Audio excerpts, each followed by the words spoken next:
Dear reader, allow me to introduce you to my book.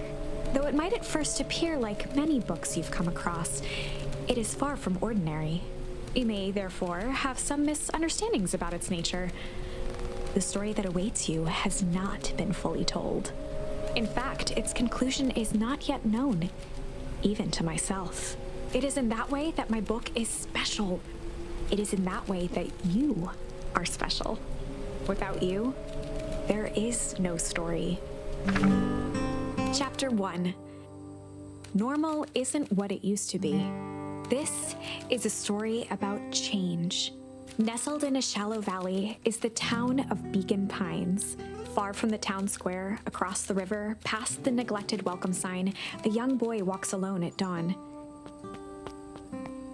His name is Luca Van Horn, and like you, dear reader, he's here for a reason.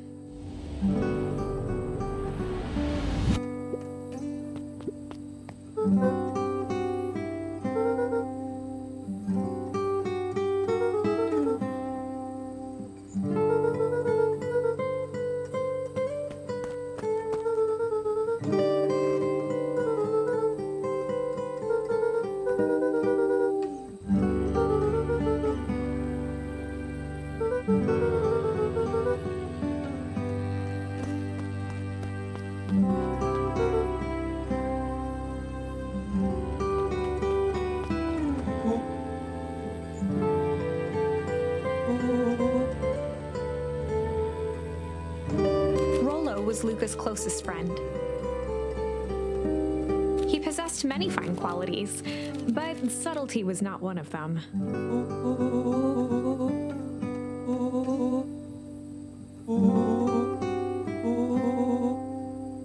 Rollo finally noticed the tears welling in his friend's eyes and the flowers on the grave.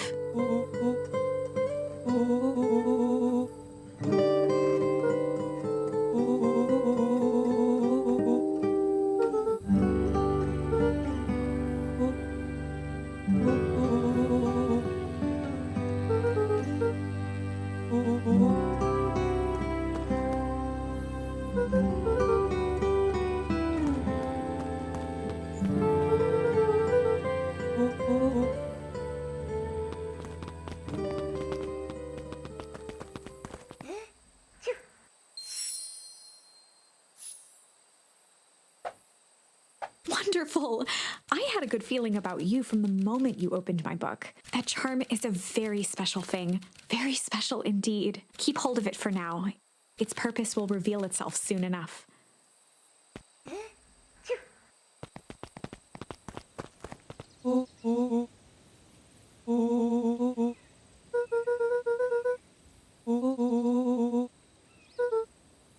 Rollo looked to the side suspiciously.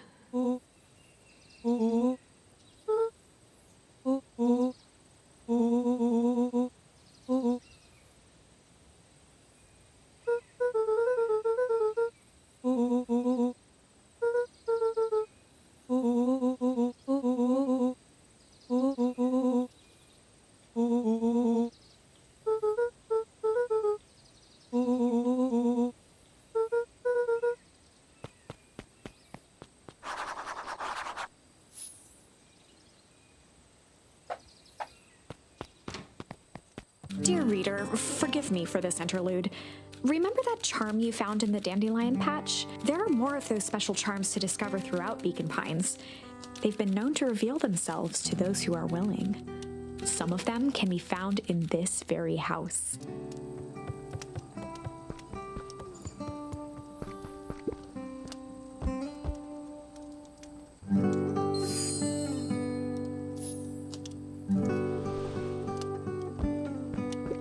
Gran had already lit the fire. She kept a warm house, as if by grandmotherly obligation. Since Gran had moved in, the house was more peaceful, more orderly, and more covered in flowery fabric.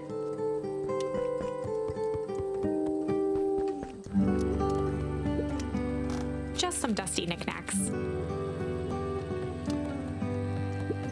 An array of prepared meals crowded the refrigerator, each labeled with the day of the week. A pair of dull scissors, a broken can opener, a mostly empty bottle of glue, and some loose string.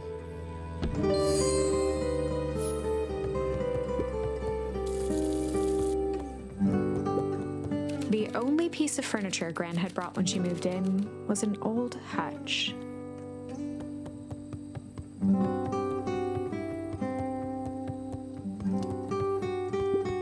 Luca paused at his parents' bedroom door.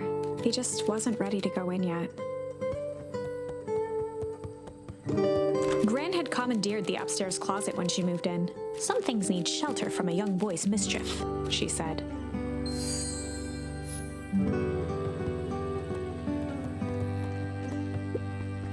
Luca tossed on his favorite old sweater. Even though it was the first day of summer, a chill still hung in the air.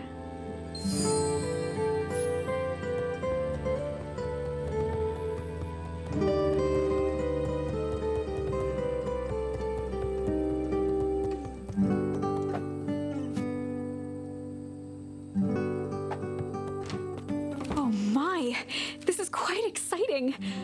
I am now certain that you are the one I've been waiting for all these years. You'll recall I was a bit coy regarding the use of charms earlier. Excuse me, I tend to have a flair for the dramatic. You are about to encounter your first turning point. There are certain times in this tale when everything hinges on a single word. Step forth, dear reader.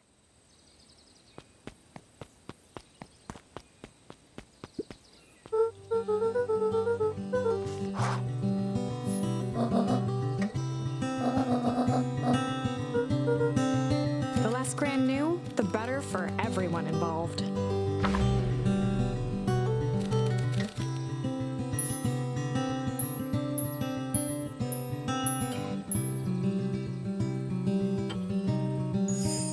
We were just gonna go chill for the day.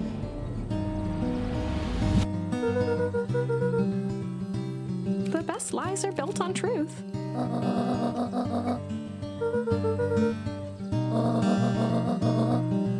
Easy. Impressive.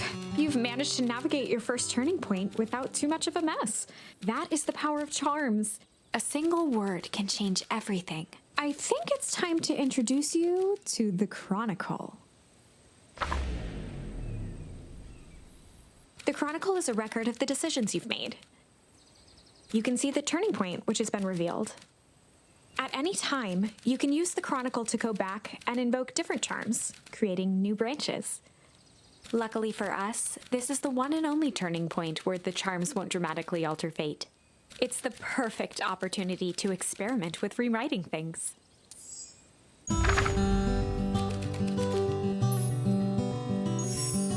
We were just gonna go ponder for the day.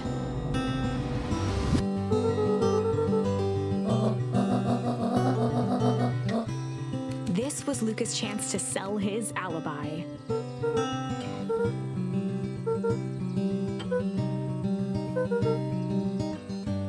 Nailed it.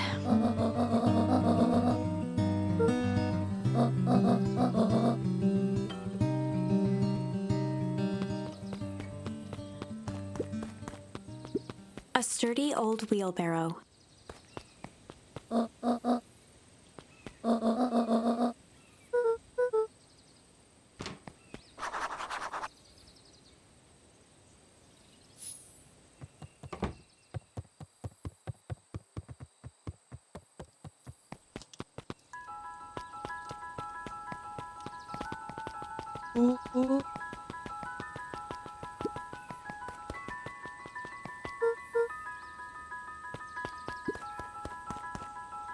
For a town that saw few visitors, the welcome was perhaps more grand than necessary.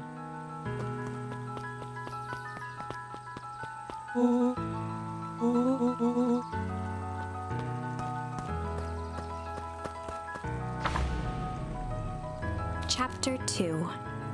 Welcome to Beacon Pines. For many years, this valley had been a small mining outpost. It wasn't until Sharper Valentine built his fertilizer company that Beacon Pines was established. Over the next 30 years, the town had grown and prospered. until the foul harvest and his sudden death. In the 6 years since, everyone was simply trying to get by.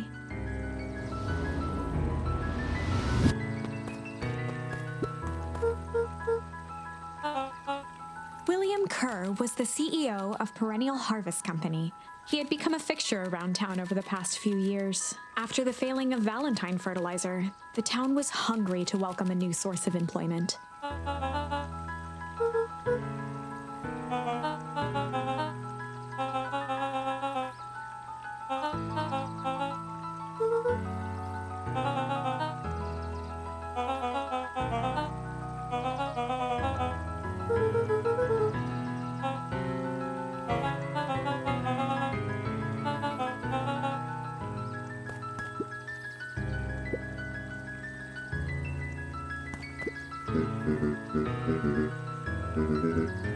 Mayor Augustus Valentine was not busy. Flustered, Gus instinctively loosened his tie.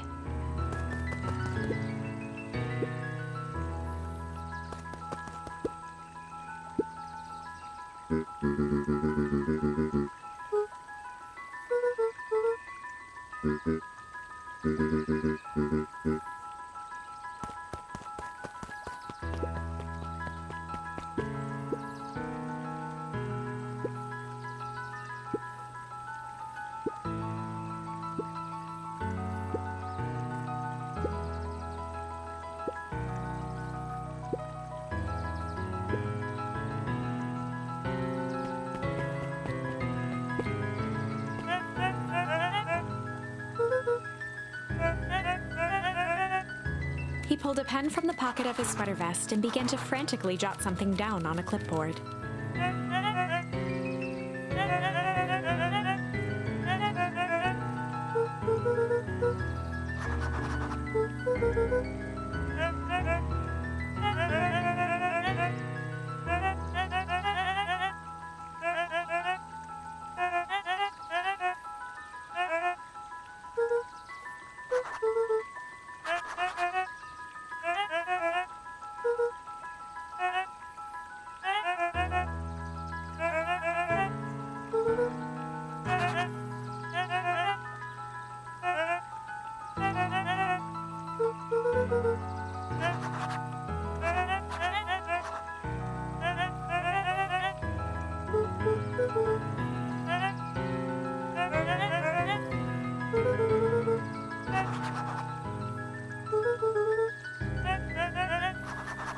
Pete stopped scribbling and glanced up from the clipboard.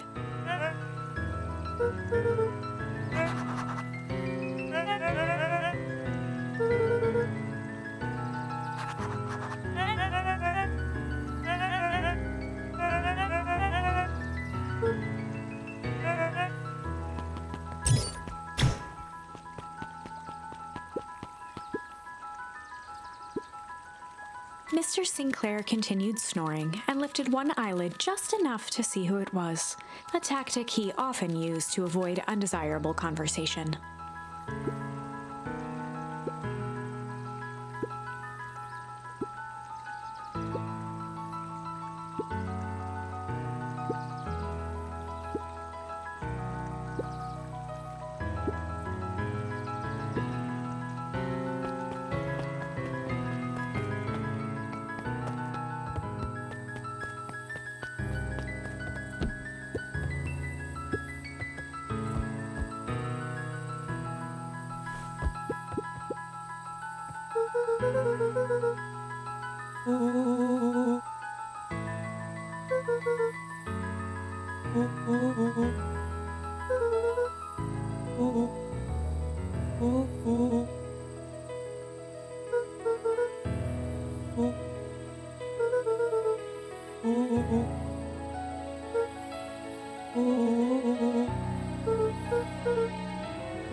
Miss Hatch could often be found near the fountain, too absorbed in a book to be distracted.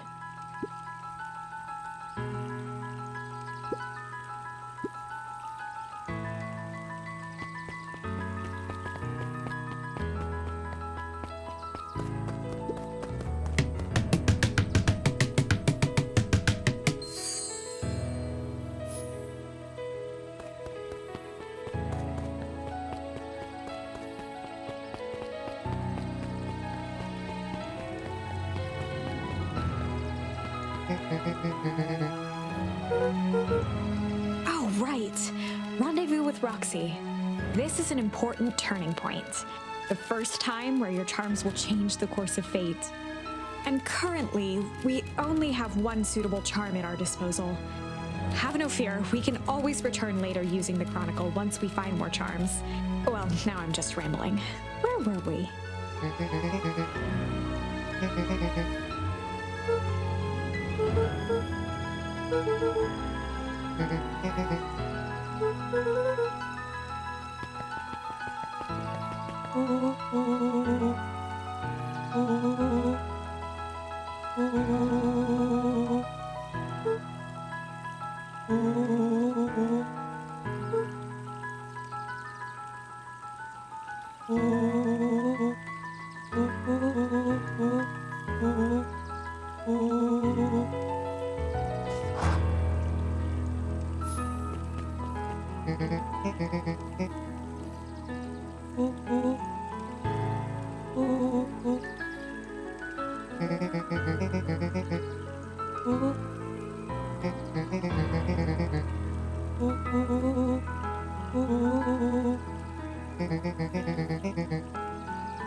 Rollo froze as Roxy took a step toward him, cracking her knuckles. Luca knew he had one chance to save his friend from being dragged home.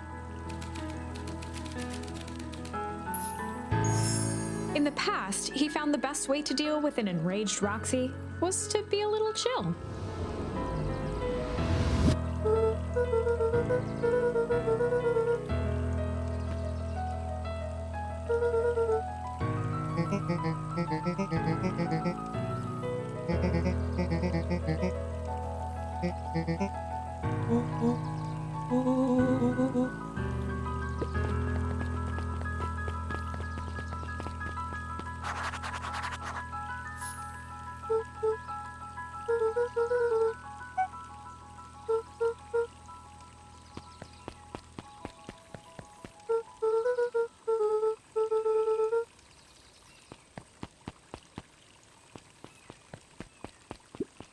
Holden Wilder ran the local paper of record, the Beacon.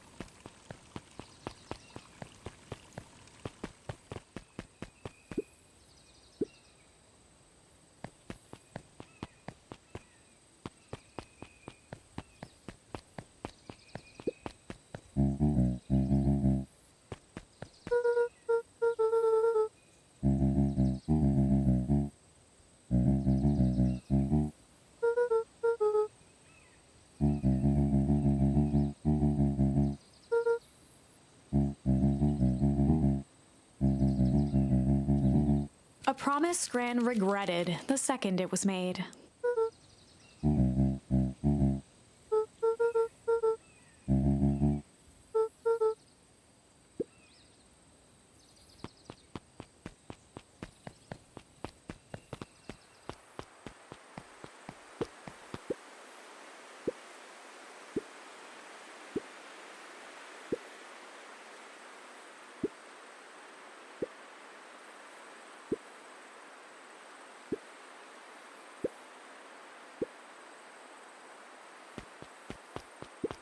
Luca peeked up at the beehive. It appeared to be deserted.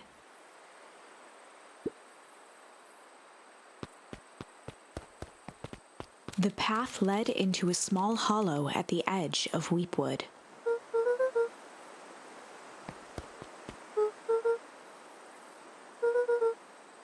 The fence thrummed with a gentle electric buzz. Luca often asked himself what Rollo would do, so that he could rule out that option.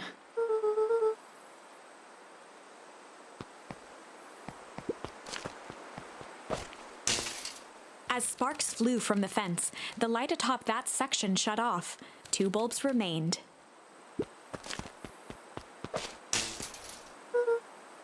One more to go.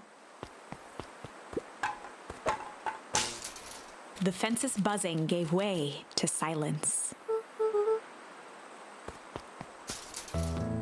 Every kid in town knew the old Valentine fertilizer building.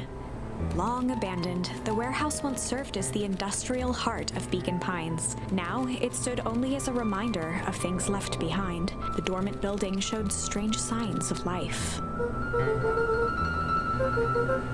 There was only one way to find out.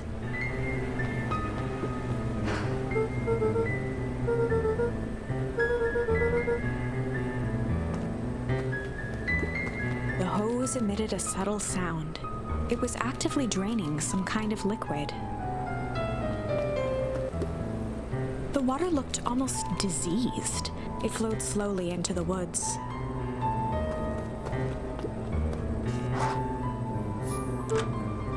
Luca thought he heard faint sounds coming from the other side of the door.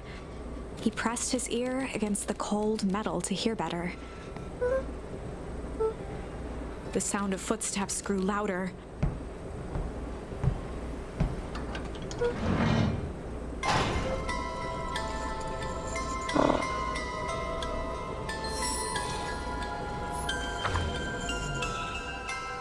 The heavy steel door knocked Luca to the ground.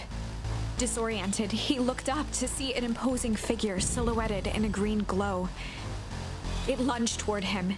He tried to scramble away, but felt a gloved hand latch onto his ankle.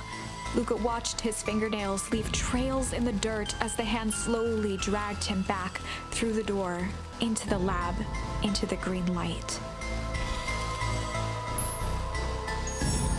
This is a story about change. It was far from the sort of change Luca imagined for himself. But change is, after all, a dangerous animal. The end? I probably should have warned you about this. There are many paths that our story can take. Most will end in tragedy, but don't let that discourage you. We will find the ending that this story deserves. I just know it. From here on out, a charm will have a check mark when it's been used to its full potential at a given turning point. Now, let's try something different.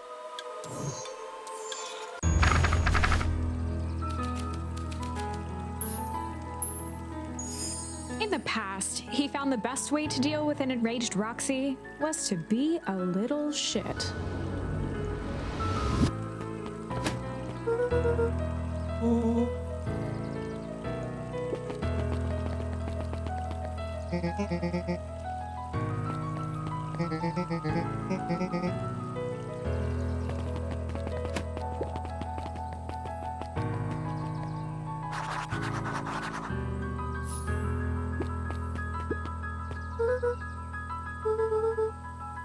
Solomon Valentine, current ward of and future successor to the Valentine fortune, huffed as he brushed off his pants.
Solomon trifled a gesture toward the approaching heiress Valentine.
As the glowing windows of the old warehouse came into view, Rollo began to bounce excitedly.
The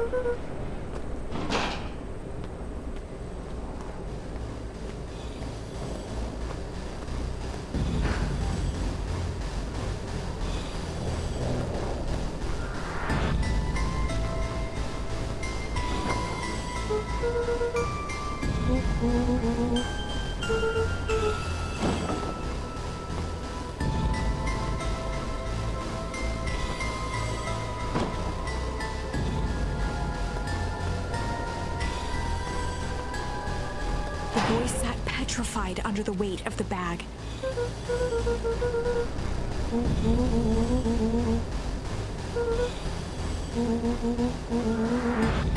Rollo felt around at the large sack which burdened them. He snapped off a tag from just within a small zipper opening in the bag. Rollo held the badge up to a faint shaft of light within the dumpster.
Lucas sat in the dark, tracking the sound of Rollo's footsteps as he ran.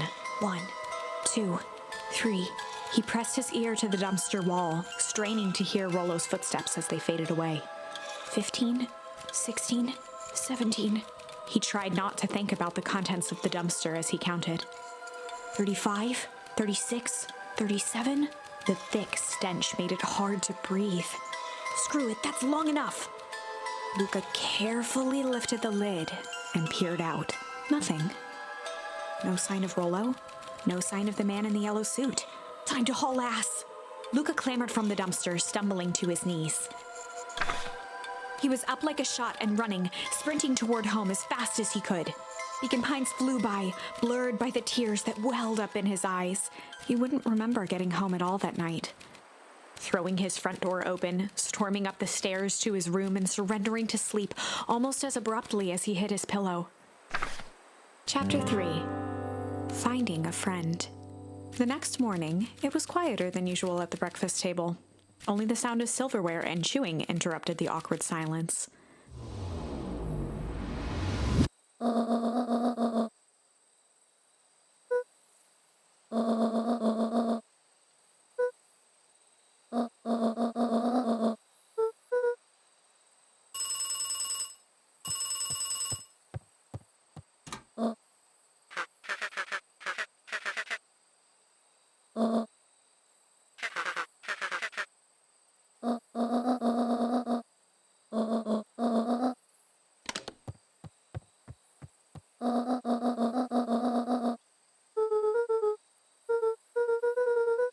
Gran's brow furrowed. She let out a long sigh. Her voice was quiet and even.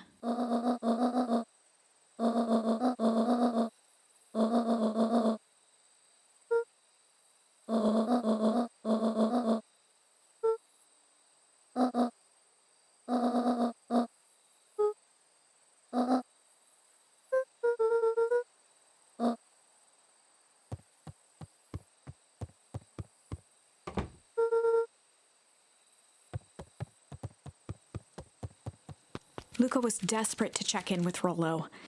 Until Gran returned, he was trapped. An eerie electronic sound echoed from Luca's bedroom.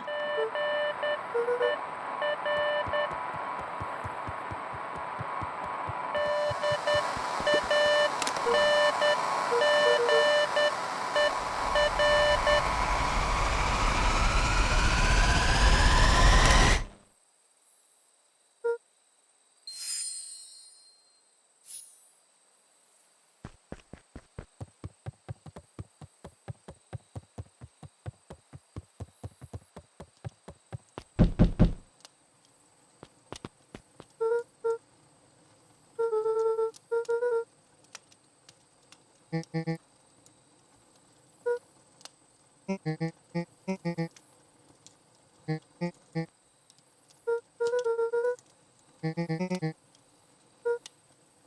pit formed in Luca's stomach.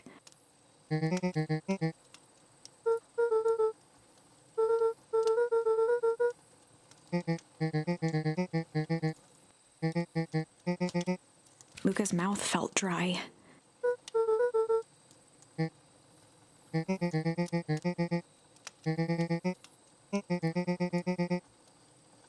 Luca could feel his heart beating in his throat.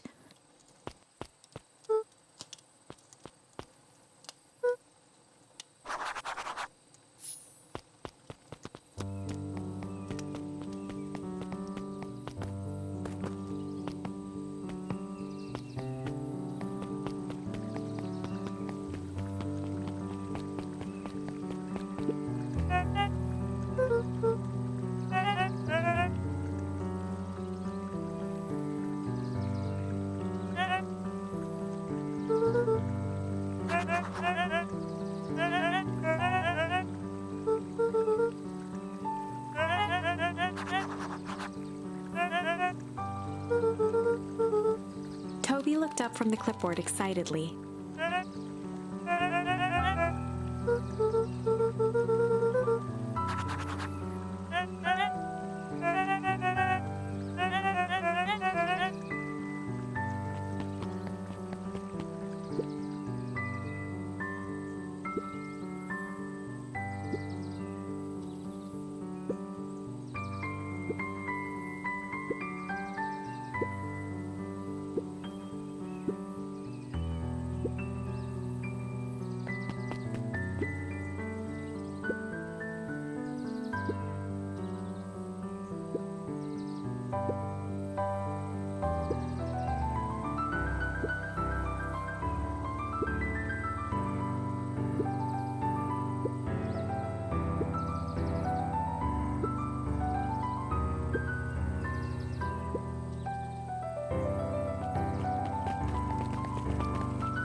Jeff's hardware closed down about a year ago.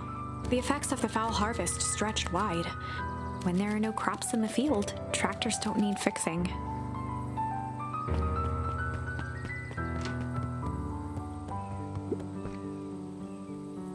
Kato volunteered at the library during the summers. He wasn't very social, so he'd dedicate each summer to becoming an expert in a single subject, making him a reliable source of very particular knowledge. If you were to ask Kato something he didn't know, he'd escape into the dusty old bookshelves and return with just the right thing. Kato was lost in his reading. Luca crooked his neck to see the title, Introduction to Melitology.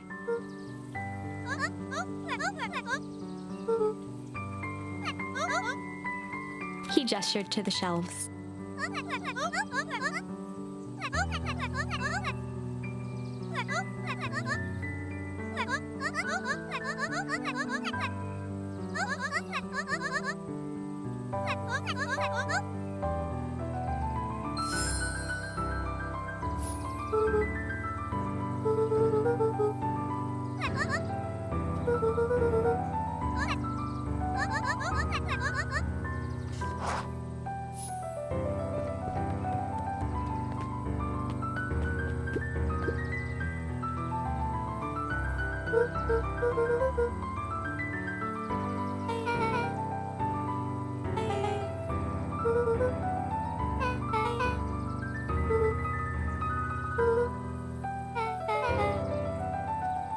Beck's family moved often, giving her little time to establish any real connections. She would tell you she prefers it that way.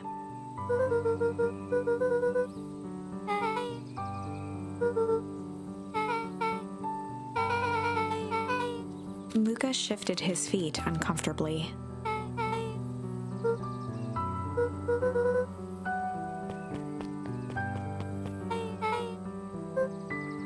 Beck pulled a coin from her pocket.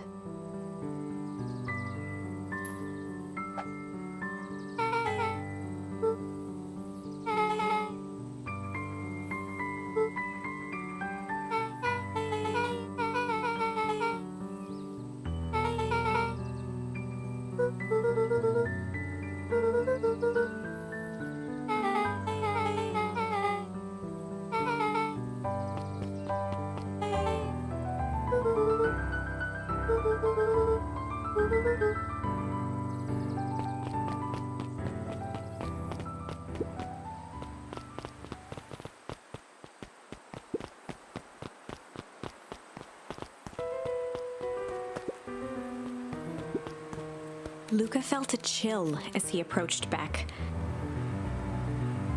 Her eyes were locked on the strange green liquid. The nearby grass was coated in a fine layer of frost.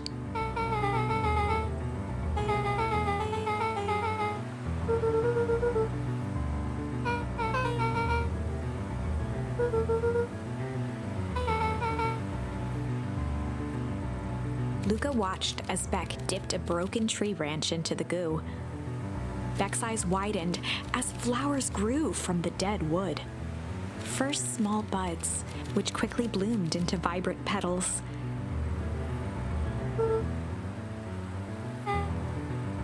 As quickly as they had grown, the flowers began to shrivel and turn gray. Beck dropped the stick with a grunt of disgust.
Iggy took a step towards Luca, his sneer lit by the glowing puddle.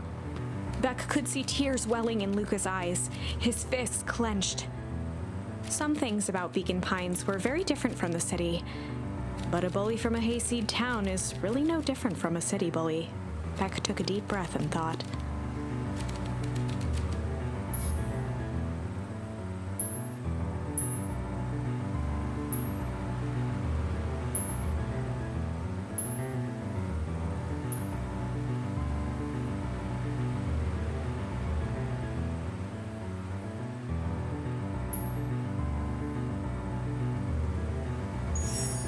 Well, time to bust out the strange.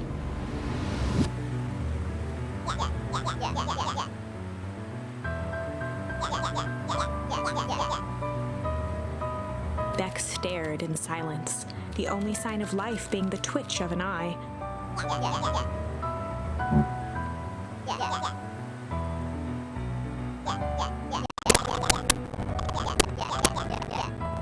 At the sight of Iggy taunting Beck, something in Luca snapped. Iggy's smirk shifted to a look of shock as Luca launched himself into his stomach. Iggy's clothes were drenched in the glowing ooze. Iggy's voice began to slur as he struggled to get up.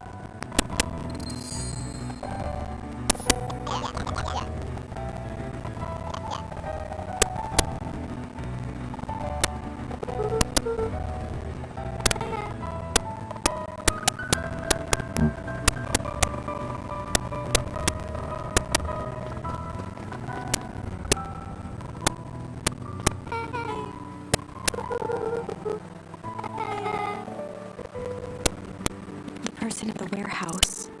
This strange ooze and what it did to Iggy. Was Rollo caught up in all of this?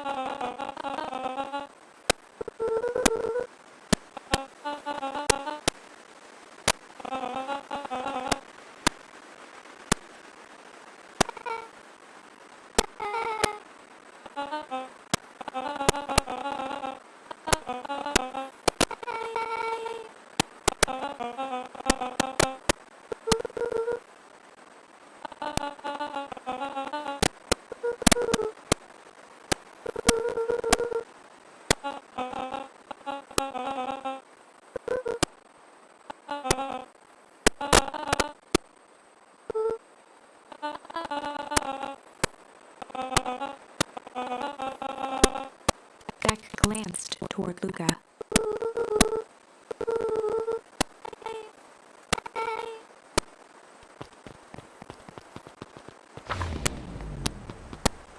Rollo was safe.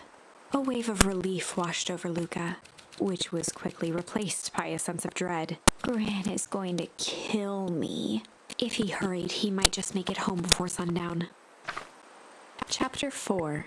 Our harvest awaits. Luca took a deep breath and gingerly opened the door, steeling himself for Gran's wrath.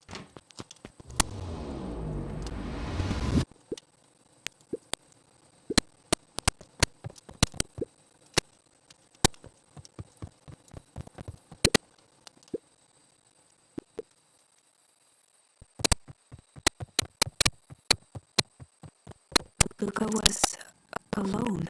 The house was empty.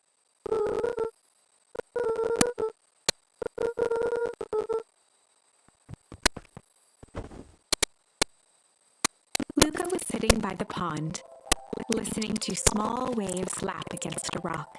His father sat in a folding chair in front of him. Without turning, he spoke. "Why don't you grab me some nice bait?" "Sure thing, Dad." Luca hopped over to the tackle box and popped open the lid. Inside was a rolling, buzzing mass. "We're fishing with bees?" Luca's father gave a warm chuckle. "Well, you catch more fish with bees than honey. Pick us out a good one." Luca closed his eyes and plucked out a bee. He could feel its wings struggle between his finger and thumb. Holding it at arm's length, he hurried over. His father deftly baited the hook and examined his work. "Interesting choice." With a practiced flick of the wrist, the line buzzed in a graceful arc. The water accepted it without a splash or ripple. The wrong choice. But I respect it. The pond began to freeze over. Sometimes we gotta make the wrong choice before we can make it right.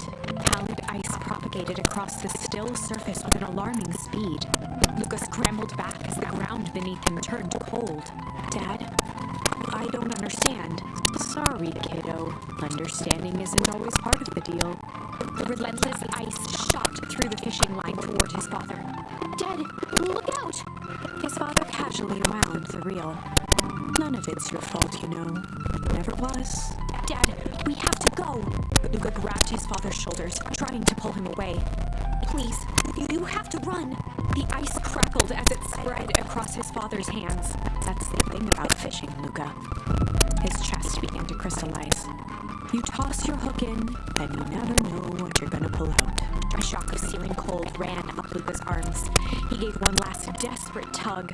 The chair tipped backwards in a single frozen mass. Luca tried to stop the momentum, but it was too late. He watched the icy form of his father slam into the hard ground, shattering into 1,000 pieces that crowded around his feet. Dad, I don't understand.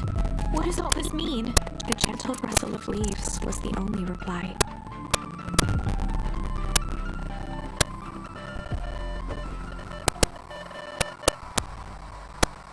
Luca's eyes struggled to focus on the walkie-talkie.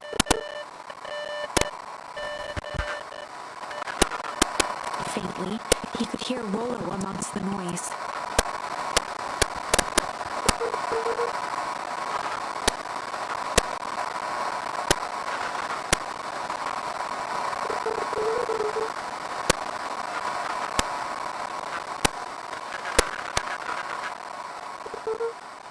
Rollo's voice was coming through more clearly now.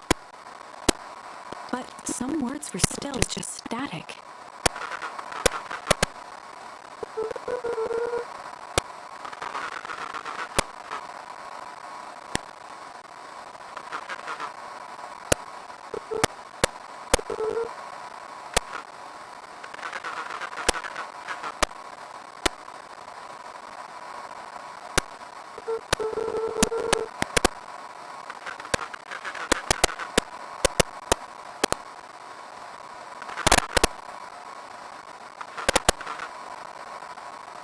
The signal went silent.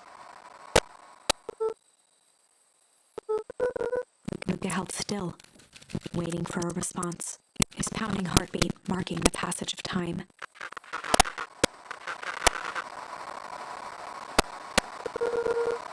Rollo's voice began to fade.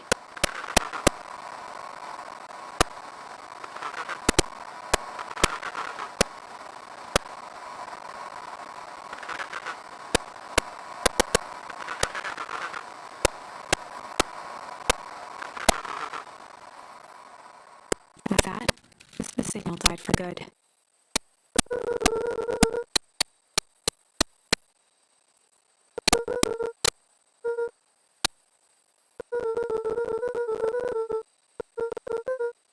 Luca grabbed the walkie-talkie and sprinted to the treehouse.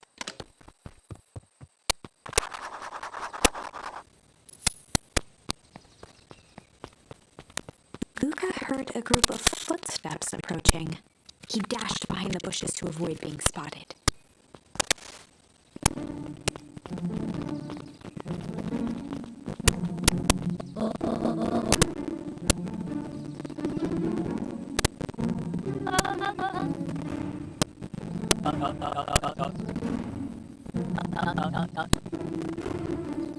Mr. Dolliver paused, shifting his eyes to one side.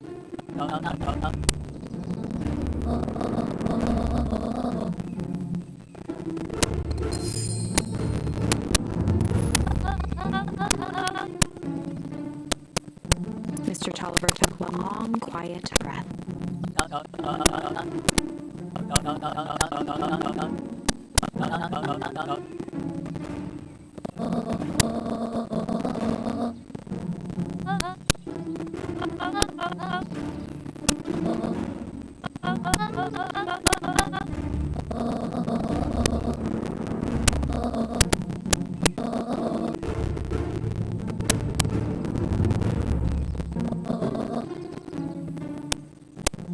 The three shared a determined look.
The two boys shared a mischievous grin.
Luca could only see a cloaked shape behind the rocket. He strained to hear as a muffled voice began.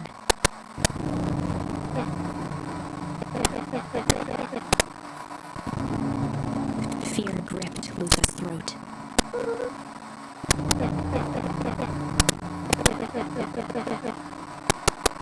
Luca stared at the ground for a moment, trying to place the dampened voice. The figure shifted slowly from behind the rocket, revealing itself to Luca.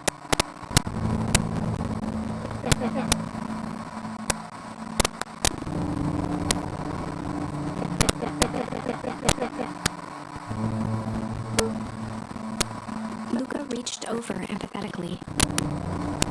Iggy's tone jolted to dejected anger. Luca slumped to the ground, overwhelmed by guilt.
Iggy slumped to his knees.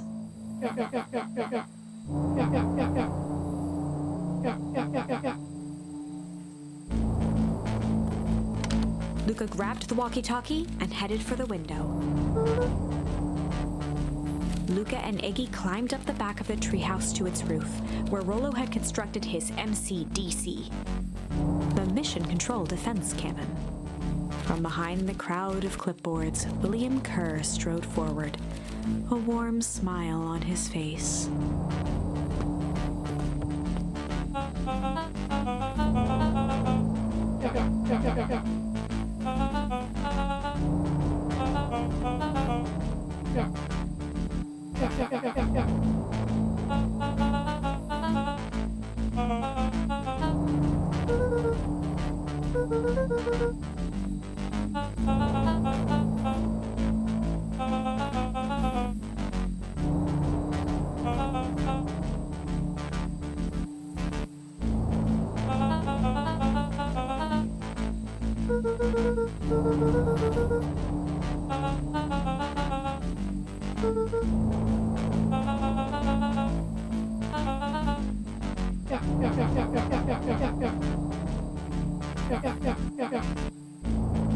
Kerr's smile faltered.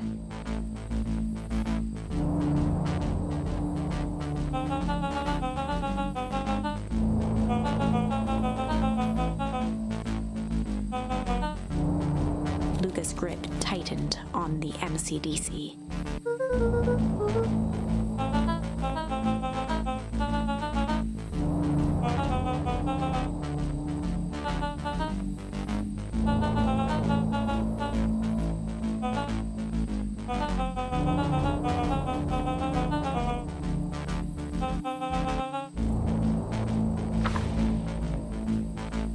Luca's mind raced.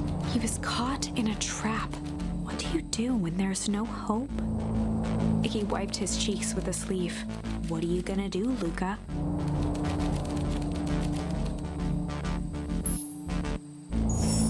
Luca drew himself up and decided to take the only option they had left. Fight. He swung the mission control defense cannon around, aiming it confidently at the smirking face of William Kerr.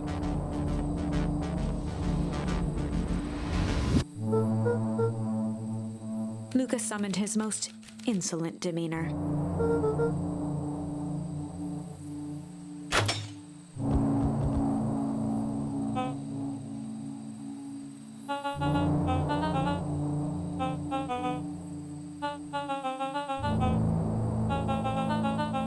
Kerr turned his back on the two boys.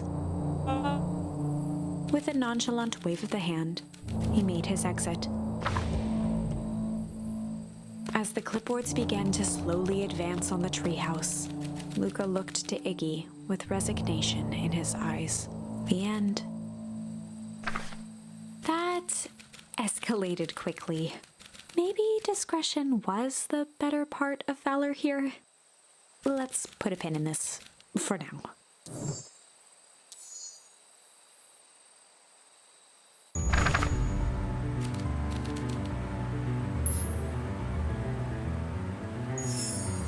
Well, time to bust out the tickles.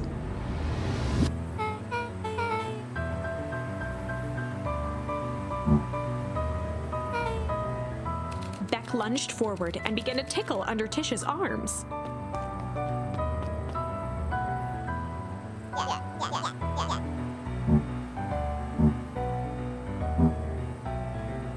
Tears began to form in Tish's eyes as she gasped for breath between gales of laughter. Beck redoubled her efforts until Tish finally had had enough.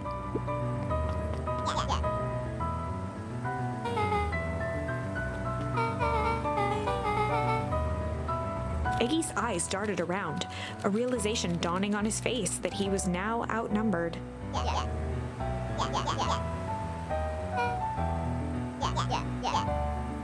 Iggy kicked at the puddle before making his escape.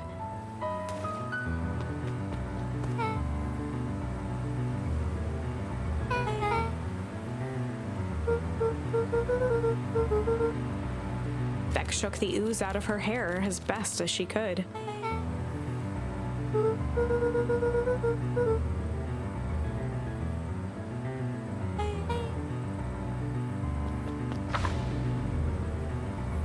Chapter 4. The Best Policy. Luca paused for a moment, catching his breath. He'd only just met Beck, and somehow he already managed to drag her into this mess. Hopefully he could make it up to her. But finding Rollo was his primary concern.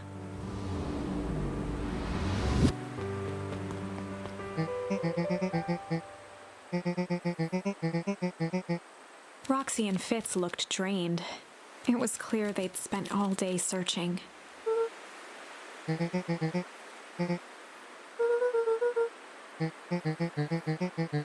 Roxy's temper could often be dismissed as the impatience of an older sibling, but this was the most intense Luca had ever seen her.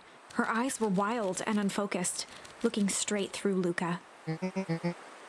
In a torrent of rambled words and tears, Luca broke down.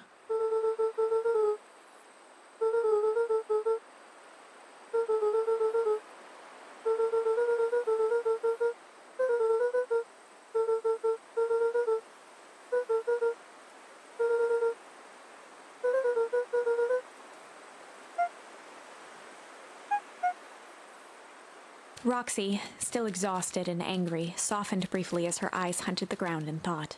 With a determined sigh, she looked up at Luca. Roxy drew herself up.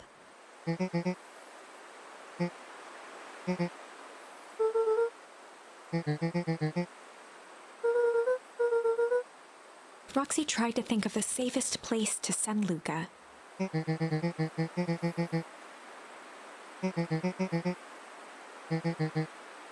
Luca wiped his cheeks and gave a quick nod.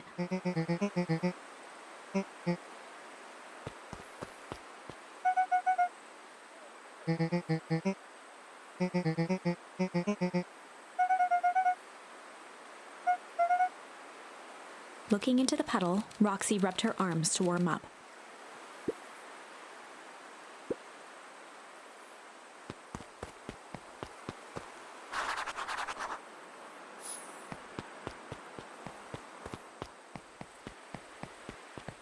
Mr. Nuncree jumped with a start.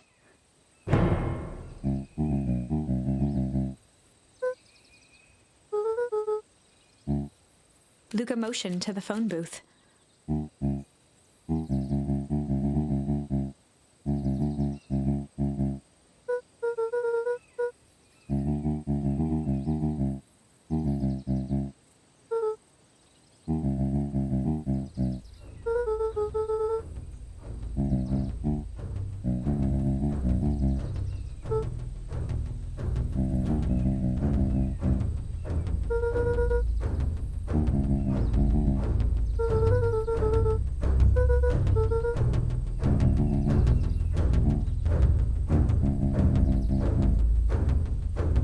Mr. Nuncree gently placed one of his substantial hands on Luca's shoulder.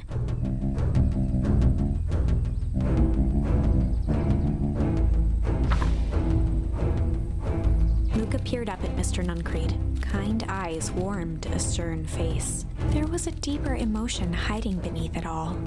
It was subtle, but Luca could sense something eating away at him. There was a shame lurking behind those eyes. A deep sadness. If Mr. Nuncree was that worried about Rollo, maybe he could help.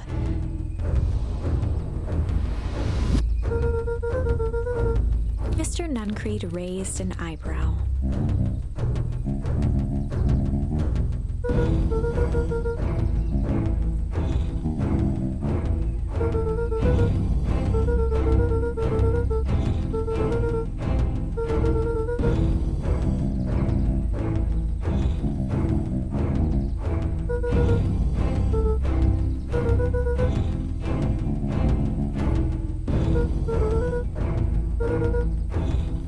Mr. Nuncree's shoulders slumped. A deep sigh bellowed from his chest.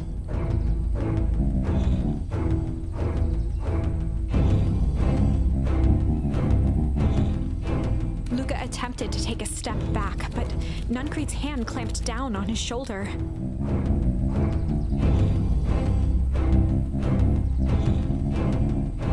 With a firm shove, Nuncree manhandled Luca into the phone booth. The door latched shut with a mechanical hiss.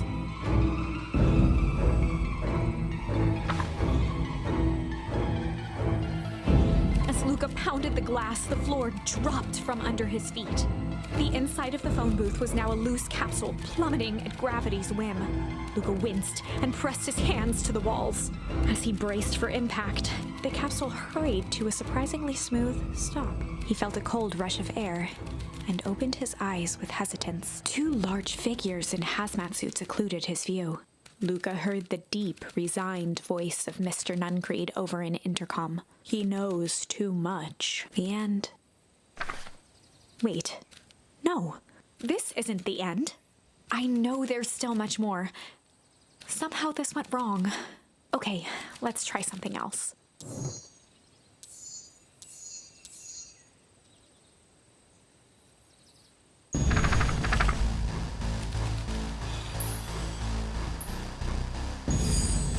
This is a story about struggle. Luca could hear a machine humming somewhere nearby. He felt around wildly, searching for something, anything that could help. His hands found a hard object, maybe a tile? He yanked it free, lifting the cold stone. Let me go! Luca swung the tile as hard as he could at the shape that still held fast to his leg. He heard the crack of glass as the stone hit the assailant's mask. With a muffled yelp, the hand let go. Luca was free and scrambled to the door. He never looked back once on the long run home. Chapter 3. Everything's fine. The next morning, it was quieter than usual at the breakfast table. Only the sound of silverware and chewing interrupted the awkward silence.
Huddled at his counter, Hiram Tolliver was meticulously shining apples.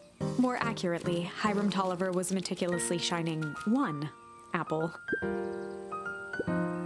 With a yelp, Mr. Tolliver fumbled the apple, flailing at the air as it fell.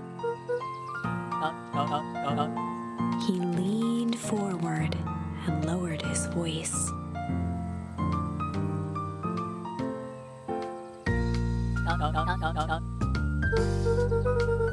He leaned in a bit further. Mr. Tolliver leaned back, speaking loud enough for anyone to hear.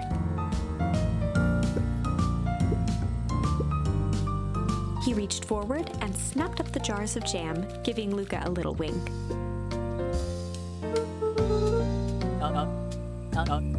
He leaned in for a final whisper.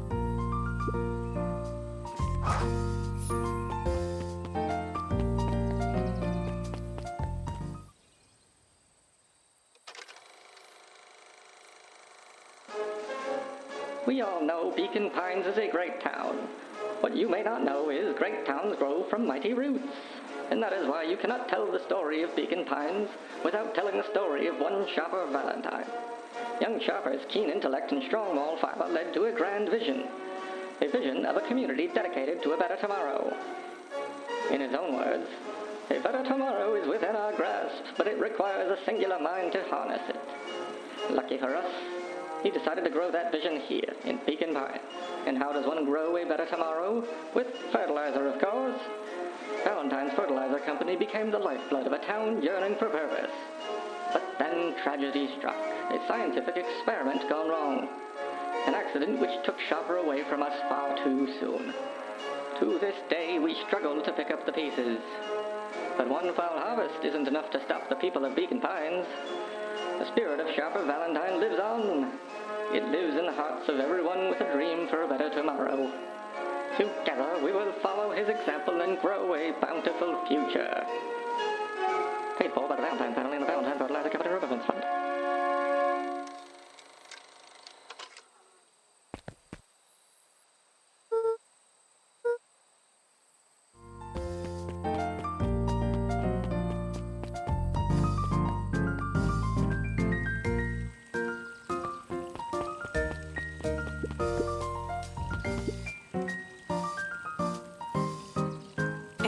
Valentine, oldest of Sharper Valentine's children, and heir to the Valentine fortune, had a way of making questions seem like demands. Mr. Wilder had learned to assume that if he was hearing from Eris, it was because she had taken issue with something he had put in the paper.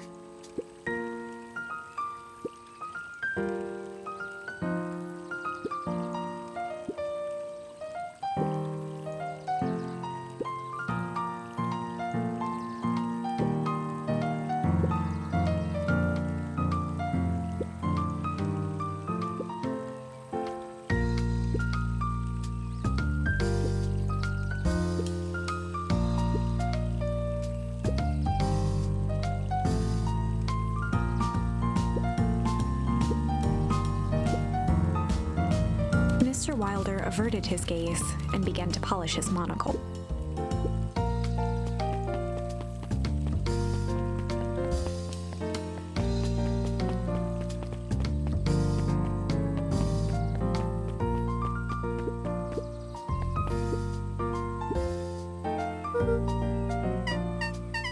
Dawn had dreams of becoming a big-time reporter. At night, she searched for the story that could be her big break. By day, she hawked papers at the newsstand.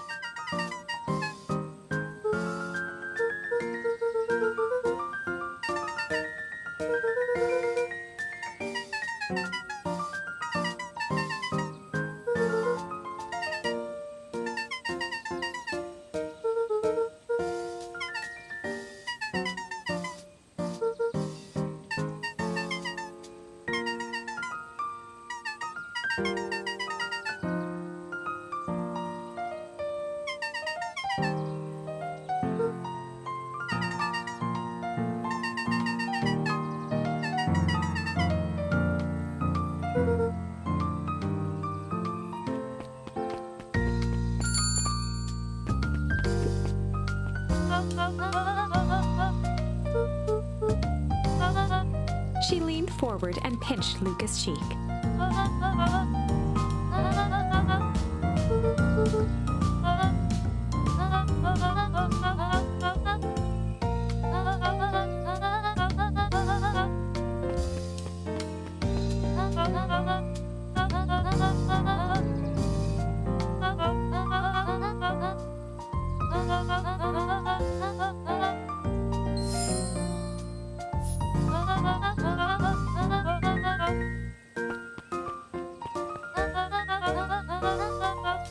Luca shifted the basket uncomfortably. Mrs. Fratelli lifted the cloth and inspected the jam. She carefully lifted out her jars of jam.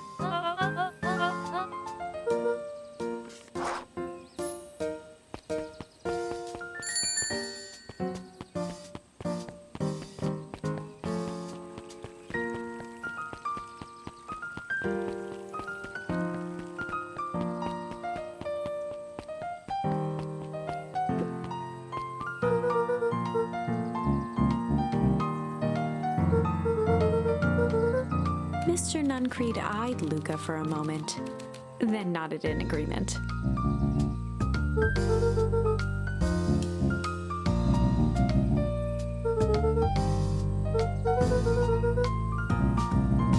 Nuncreed snatched the basket from Luca.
Beck locked eyes with Luca.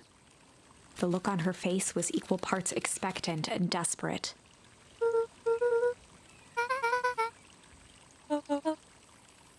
Beck gave Luca a quick nudge.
Jeff dug through his pockets for a bit.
Beck took a long breath, then gave a firm nod.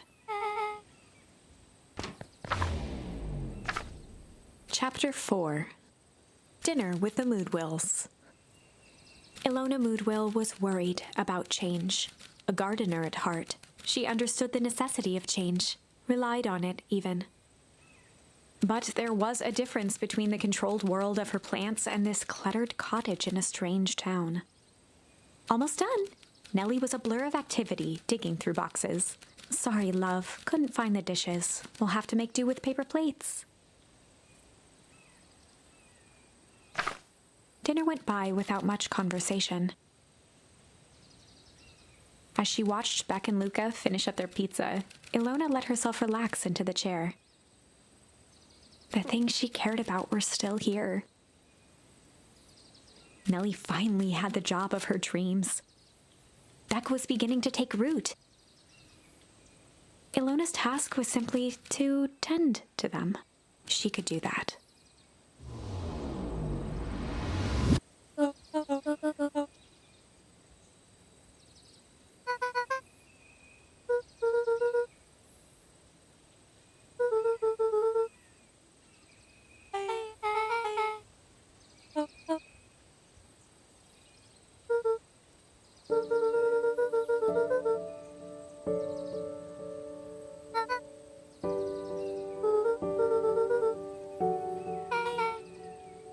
Luca's eyes were fixed to his plate, pushing a chunk of pineapple around with his finger.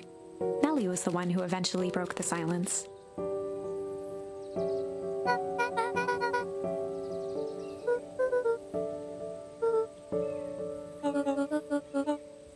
Ilona nervously gestured toward the boxes.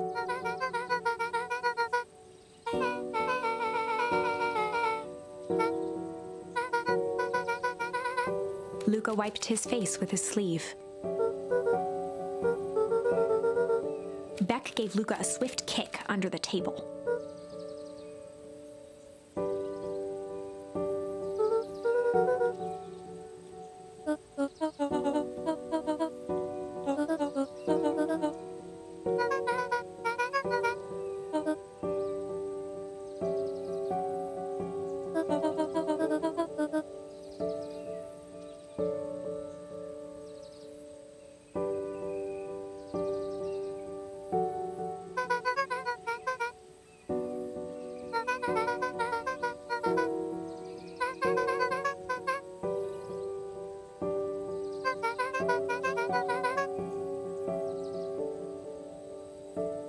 Luca glanced over to Beck. She seemed to be holding her breath.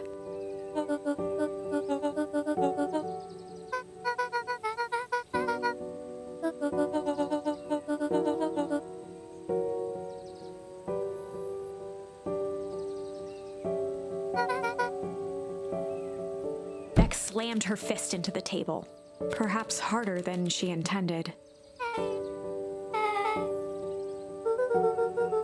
Luca glanced outside to gauge the time. The sky was darker than he expected, filled with ominous clouds.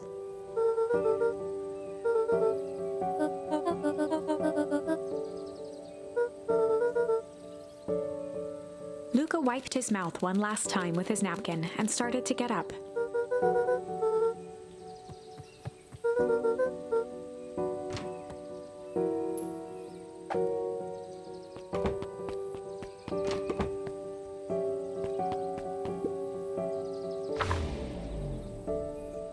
Surprised, Luca turned around.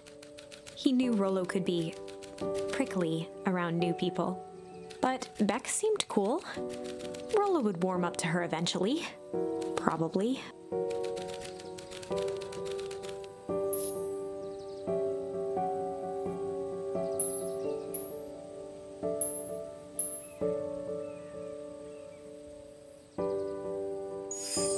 Luca began to respond, but the sky answered for him as the clouds above began to rumble with ominous thunder.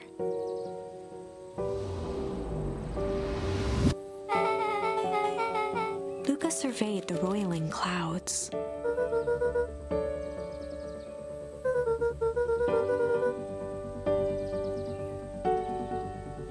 At that that moment, the heavens opened up, unleashing torrential rain.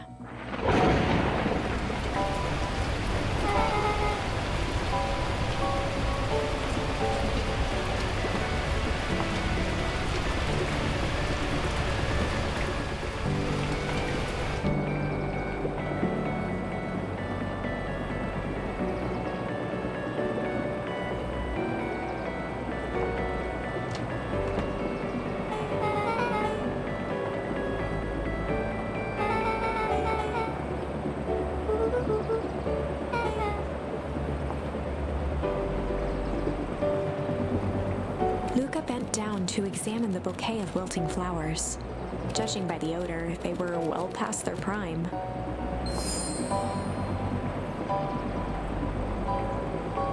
He flipped open the attached card.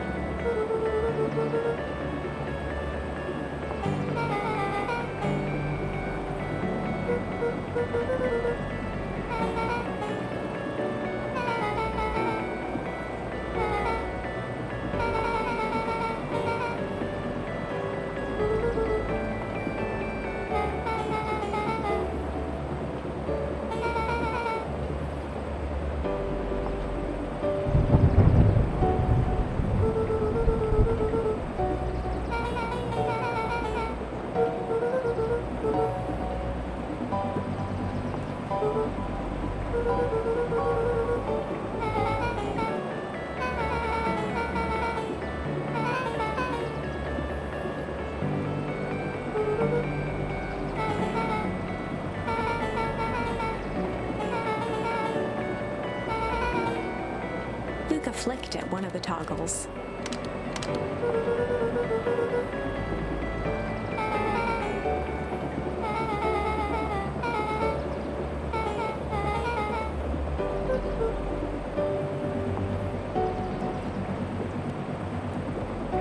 Luca squinted into the eye hole of the microscope.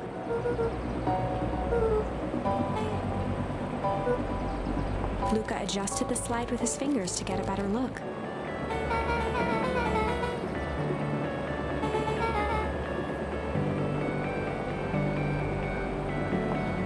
Luca wiped his hand off on his sweater and gave a nervous laugh.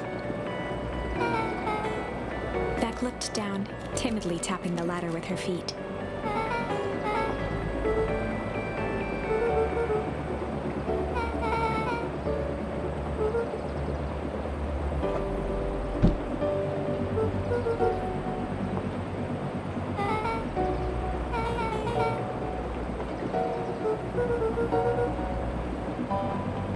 Beck took a moment to watch the rivulets of water running down the window.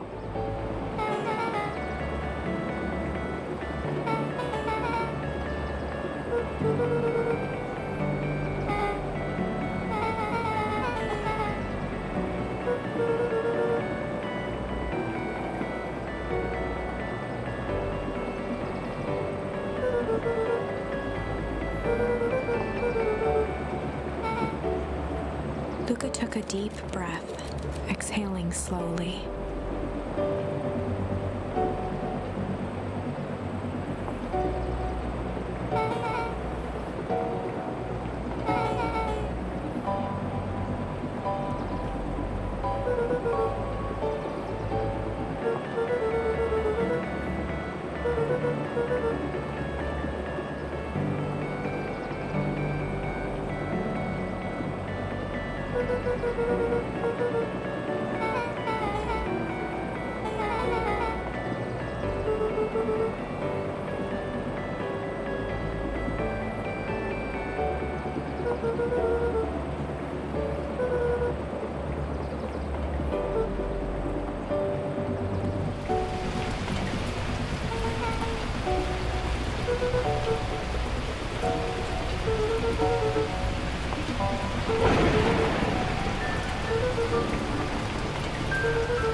Luca let out a feral scream that echoed into the night.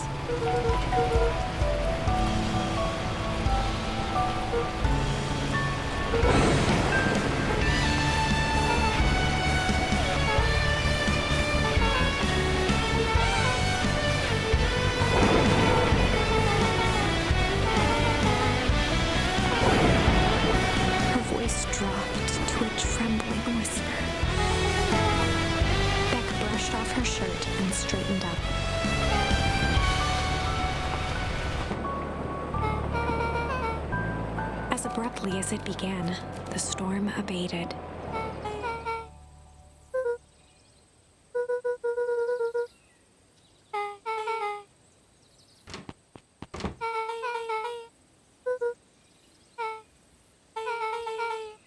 Beck gave Luca a light thump on the arm before heading in.